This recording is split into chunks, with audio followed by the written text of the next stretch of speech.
What is up YouTube, Ken Wolfwood123. Today I'm going to be talking about Atomiswave bootlegs and how to spot them from my experience. Now, I recently got into Atomiswave thanks to my lovely girlfriend Beth. She got me Atomiswave for my birthday, and it's been a bit weird because, you know, obviously I love the MVS, and then, you know, some of the games have carried over like King of Fighters and things like that, but there's not much knowledge around about bootlegs. Like, there's a certain few things you can find out, but no one really talks about it, I guess, because this is kind of a niche thing. Like, not many people have Atomiswave games or the platform. But speaking to other people who have been into the arcade scene, some of the stuff they've said is actually wrong from my experience. So I'm going to show you how I can spot bootlegs and maybe what you can do in the future. It may help you, it may not. So the first one we're going to talk about is serial numbers.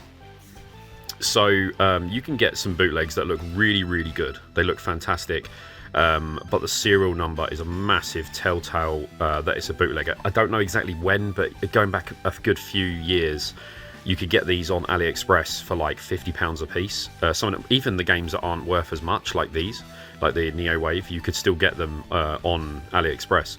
Now, I will leave a link down below in the description about the ones that you can spot. So all of these are genuine. So the serial numbers tend to end in the same thing. I think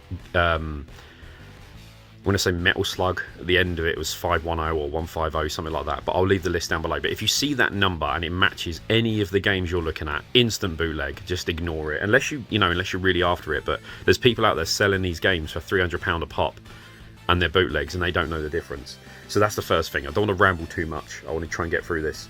The second thing to watch out for is the sticker edge. Now, these are all genuine cards. On the sticker edge, you notice it's just slightly rounded, and I mean slightly. This isn't a really deep curve. It's just slightly rounded on the edges. If they're pointed, for instance, like this game, which is a bootleg, try and get the light on it. So it's pointed in the corner, bootleg. Here's a genuine version of it, rounded. But some of them I've seen as well, like they're rounded. Instead of just like that slight round, like the edge of the case there, it's like a real large, you know, piece that's cut out. That's another way to spot if they are bootlegs or not. Another way is the hollow sticker. Now, I spoke to a dude who's into arcade stuff. He imports hardware and stuff like that, and he told me King of Fighters, I had the English version. This is the Japanese version. It doesn't matter as well if you buy English or Japanese, because in the system you can go into the dip switches and change it to English, so it doesn't matter what version you buy. You've got this little logo here, so Japanese, English version. You've got stickers. Okay, so you've got these stickers here. If you could just make it out, it's a Sammy logo, and in the background it says Sammy loads of times. Right, so he was saying if it doesn't have the Sammy sticker, it's a bootleg. Well, that's not true, because this is genuine and this is genuine, and they both don't have the Sammy sticker. I've had an English copy of this which also didn't have the Atomiswave logo, so it didn't have that and it didn't have the sticker, and that was genuine as well. The way I see it is, if it has got the sticker, so far I've not seen any bootlegs since I've been collecting that have the sticker. So if you've got a sticker, it's guaranteed pretty much to be genuine as far as I can tell. But if you're missing it, that doesn't mean that it's a bootleg, and if you're missing this, it doesn't mean that it's a bootleg as well. So that's one step about the stickers. So yeah, I've never seen a fake with one of the stickers, but I've also never seen you know, ones without the stickers also aren't always fake. The other thing I want to talk about is the cases. It's not going to show up too well, I don't think, but they're slightly different colour. I hope you can make that out. This is more like of an orangey red. This one's more of a deep red, like the system.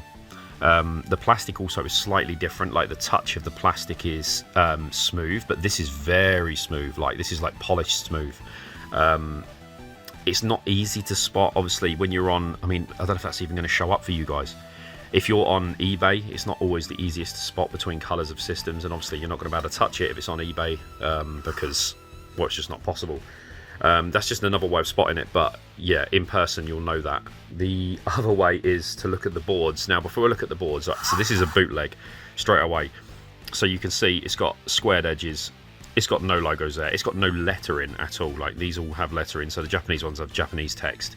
English ones have English text. This one has none, but that doesn't. There's some really good ones though. This is a bootleg which is quite bad. You get some really good looking ones like this, where they have all this stuff. If you see a quality check sticker anywhere on a cart like these, that's a bootleg straight away. But yeah, looking at the board. So I want to look at the board now.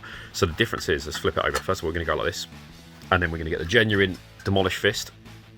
We're going to flip that over. So first things first.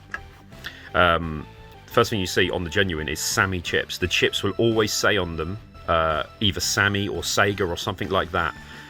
Also, with the serials, the little numbers here, you can actually go on Google and like type them numbers in, and they will come up with the ROM for the game. There's nothing on this one at all. If you've got a single-sided board, so if you say to anyone, I want to look at your game to check it's genuine, ask them to see the boards. It's easy to take out, there's no hassle, it's 4 screws and they just pop out. Easy to show. If you see the bottom of the board and it looks like this, bootleg straight away, bootleg. They should always have chips on them. So yeah, the genuine one has Sammy written on it. These all have different things. Some of them are set up differently, but they say Sega or Sammy or stuff like that, and it's silk screened on the board. Now the thing you find with bootlegs as well, they're a bit more sloppy on condition. We've got the doggos on the sheets today because Harry's not here anymore, so we're going to have him in memory with little doggos there. So yeah, we've got you see a bit sloppy, a bit dirtier. You know, they don't clean it as much. They're very rushed. The flux stays on the board. They don't clean it off. Genuines are quite clean. Obviously done in a factory. We're going to flip it now. We're going to flip the game over, pull it out, and there's a bootleg. Oh, this one's jammed in, so I'm going to have to give it a little tap. So right, you can see straight away the difference between the genuine and the bootleg. So the genuine has Sammy on it, silk screened, and it's crisp text. You got text underneath as well. The chips all say Sammy. Capacitors as well. You notice when it's these type of capacitors, I don't know the difference in capacitors. I'm not very up on that. But these ones, I think these are like these are called through hole. I think, I'm not sure. But these ones, the surface mount ones, are always on the genuines, it seems, and these type are always on the bootleg. The other thing is, the bootleggers like to sand the chips down to like hide out what's going on. As you can see, the sanding marks. Yeah, that's their way of hiding what the chips actually were before. But again, on here it says Sammy. Board's very crisp and clean. Again, Sammy on the chips, and again you can search these to find out the models or what the ROM is. This one doesn't have that. It has Sammy on it, but as you can tell, the quality on that, the text on that one is crisp, a bit blurry and rushed. They've tried to like copy it the best they can, but yeah, you can't search any parts for these chips because they sand them all off, the important ones. And yeah, again, you get the Chinese stickers on the board, kind of letting you know that they're fake. But yeah, there's not much else to say really. Like this is the back of the this is the back of the bootleg, very shiny. Mine's slightly tarnished. That tends to happen on the genuine ones. I don't see it as much on the bootlegs. I don't know if it's like not stainless or something, but look, you see someone's put their fingerprints on it. Sometimes it's like rusted into it. You could probably clean it up, but it's it's engraved into it. But apart from that, there's one more thing you can check, which I didn't mention before. So on the bootlegs, this is one in person you'll find, not in eBay. It's not going to help, but with the sticker, these are molded one piece, the plastic. There's no ridges, nothing. On the bootleg, they're injection molded in the middle. Like, I don't know if you can make that out, but if you just press the middle, you just see that circle in the middle there? You can feel it. If you feel a circle in the middle, bootleg, straight away, bootleg. Because all of these are flat. There's nothing in the middles of any of them. But this one has the circle. I don't know if you can see it underneath. Yeah, you can just make it out. You see the dimple there in the middle? Just in the center. This one got it? Nope. So yeah, bootleg. So hopefully that's give you some information to help you find genuine carts in the wild. Well, in the wild on eBay, because you're not going to find them in the streets. But it's a minefield. With the Neo Geo MVS, of course, you've got MVS Scans, a website which basically can show you all the boards. They're not 100% up to date with all the boards, but it gives you a good example of what's genuine, what's not, and what to look out for. With Atomiswave, there's not really any information, so I thought doing this video might help. So again, if it's missing a sticker, doesn't mean it's a bootleg. If it has got a sticker, chances are it's genuine. If it's missing the logo, doesn't mean it's a bootleg. Corners rounded slightly, not massively or square.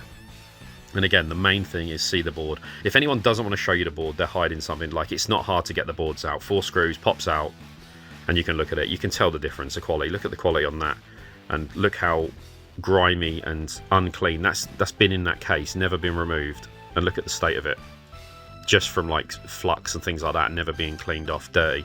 Probably not a good idea to stick it on the bed sheets. But yeah, hopefully that was helpful to you. And if you do get into Atomiswave, it is a minefield, but it is really fun to collect for, and a great system with some absolutely killer games. Thanks for watching, and I will see you in the next one.